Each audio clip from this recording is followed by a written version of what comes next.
In a conversation we had when you first got to Dallas a couple of years ago after playing with the Patriots, you said you felt like a rookie all over again, that you had to prove yourself. Now you're going into your 5th NFL season. Do you still have that? Fourth NFL season, excuse me. Do you still have that feeling? Do you still feel like a rookie having to prove yourself every year? I wouldn't say I feel like I'm a rookie. I have to prove myself to my teammates anymore.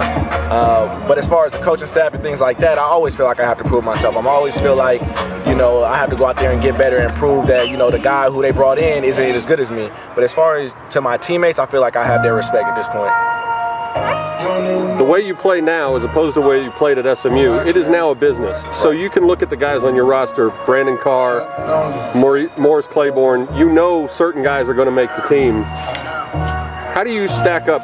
First of all, how many corners are they going to carry this year, and how do you feel about your chances to stick on this roster again? I mean, I don't know how many they're going to carry. I know, you know, we only carried 4 at the beginning of last year. I don't know if we'll cut down to that many, but I feel good. I feel like what I've done at the end of last year and what I've done so far this year has kind of proven that I kind of have a place on this team. And you know, right now I'm the 4th guy behind, you know, the 3 high-paid guys, you know, Sanders, Claiborne, and Carr, but I always feel anytime I step on the field, I'm just as good as anybody out there. So I have high hopes for this year, for myself at least. In an interview last year with your secondary coach, Jerome Henderson, he said one thing he liked about you was how smart and versatile you are.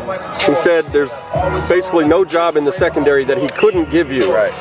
Is he giving you more assignments, more responsibility this year? I'd probably say he's giving me more responsibility, knowing more positions, but not necessarily just going out there and playing them as of now. You know, we'll see what happens. But yeah, I think that's the big thing that helps me is I can play safety, I can play corner, I can play inside corner, I can guard tight ends, and that's things that they know.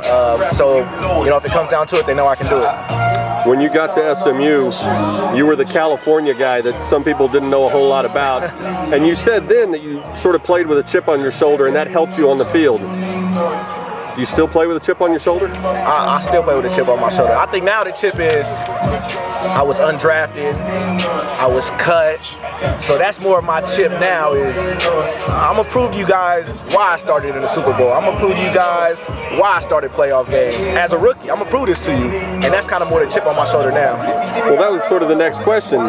Yes, you were cut. Yes, you were undrafted, but you did play in a Super Bowl. You started in a Super Bowl. You made the play against Baltimore that virtually got you to the Super Bowl. Not the only play, obviously, but that hasn't softened your stance at all in your approach? Not at all. And I think it's just a product of what happened, you know, the following year where I was bumped down to practice squad halfway through the year and then ended up getting picked up by the Cowboys. But that chip is just grown and grown and grown. I think of people around the league, of course, people know that, oh, I made that one play, but I don't want to be known for just making that one play. I feel like I have a lot more great plays to make in this league, and that's my goal, is to go out there and prove that I can make more than just that one play.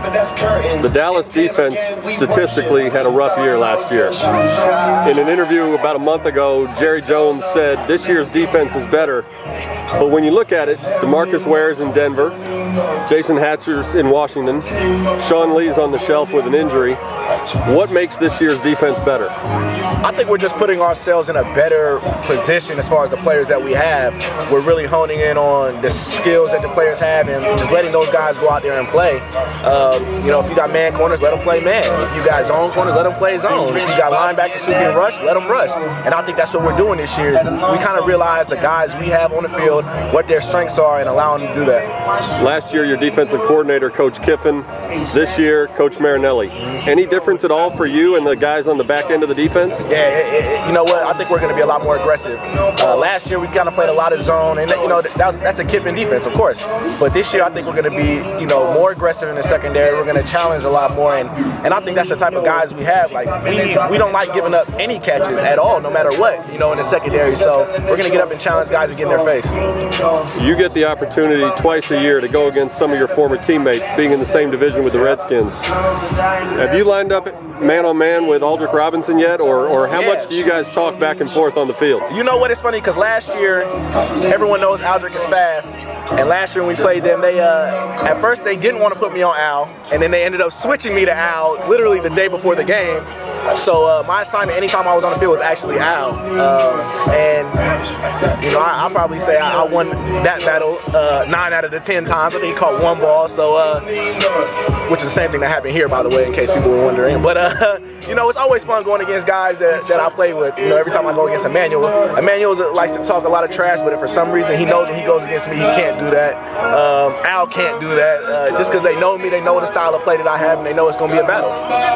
Really? They stop the trash talk when they see a familiar face? I don't know what it is. It's hard to talk trash when you're going up against a guy that you've known for 5 years, but you know, I've been successful in my endeavors against them, and hopefully I can continue that. So after those games, is it like friendly talk, or is it I'm going to get you next time? No, it's all friendly talk. I mean, even the talking we do on the field is nothing bad. We know each other. We root for each other, except when we're going against each other. You know, we're all good after the game. We hug it out, we talk about the season, we talk about the upcoming games, and we're just like a family.